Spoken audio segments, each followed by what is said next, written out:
Hey guys, and welcome back to the ranch. Today we're going to talk about how to properly install a truck toolbox. And this is one, it's not a saddle one. If you saw the video where I introduced the new ranch truck to you guys, you see it fits in between the bed. It doesn't actually sit here on top of the bed. And yes, if you saw the video, the truck, the box was mounted before in the truck, but please, ladies and gentlemen, don't be the guy or gal that mounts a toolbox with tiny sheet metal screws. Now, remember, this is the only thing, these four little screws were the only thing, you can see by the holes down here, here, there, and there, were the only thing that were holding this toolbox in.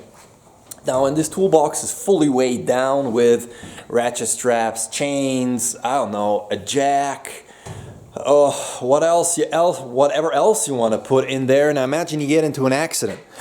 Those tiny screws are not going to securely hold this box in here. You can see the tiny little holes here that it made.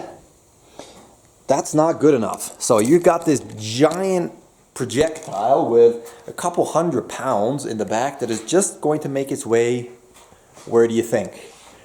Through your cab. And I don't know about you, but I don't want to die like that.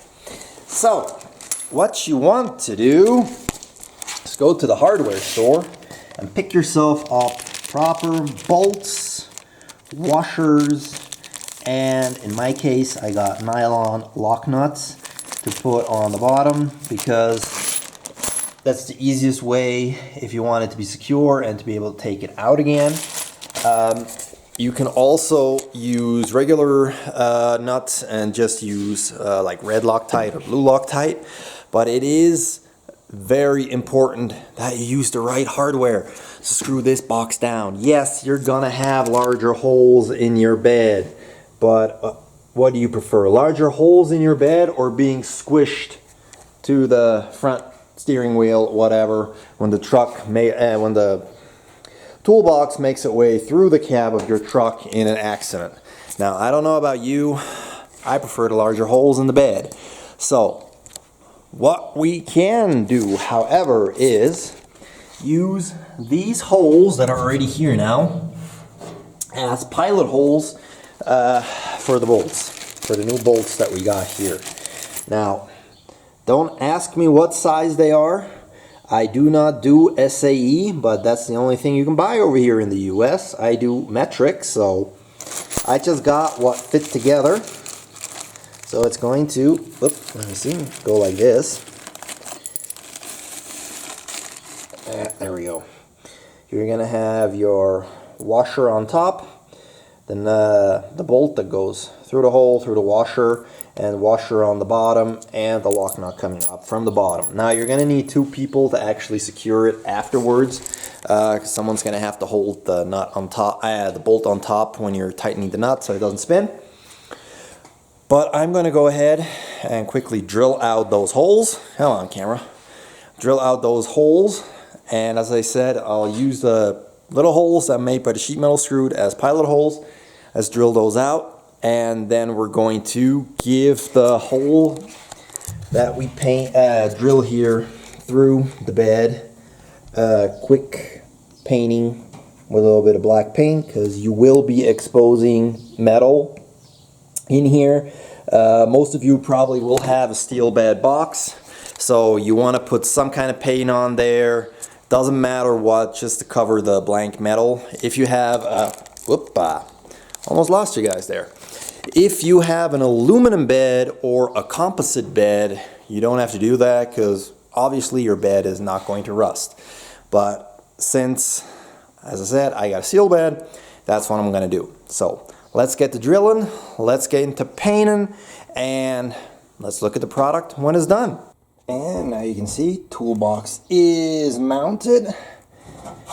Got the bolts here. Now you can see I did move this one further back, because when they used the sheet metal screws, they didn't really care what was underneath. But when we quickly go under the truck now, I'll show you what actually would have gotten in the way had we used that location there. As you can see, it would have came right down behind this, whatever, cross member or whatever you want to call it. It would have been right back here. So anyway, I just moved it forward, and you can see those are the nuts, bolts, and washers from the underside. Everything's nice and snug. Got that on both sides, and this box isn't going to go anywhere now, no matter how much weight, oops, there we go, no matter how much weight I put into it. So anyway, the moral of the story is just use proper hardware. Don't cheap out on it, especially on something that is going to carry a lot of weight in your truck or anywhere else for that matter. Use the right hardware. Cost me like $3 for those 4 bolts, 4 nuts, and 8 washers. So I probably would have saved a little more if I just reused those self-tapping metal screws, but you know, I'd rather be safe than sorry. Anyway, this is how you, in my opinion, properly mount a truck toolbox that isn't, you know, one of the saddle mount type things, but the one that sits flush in your bed.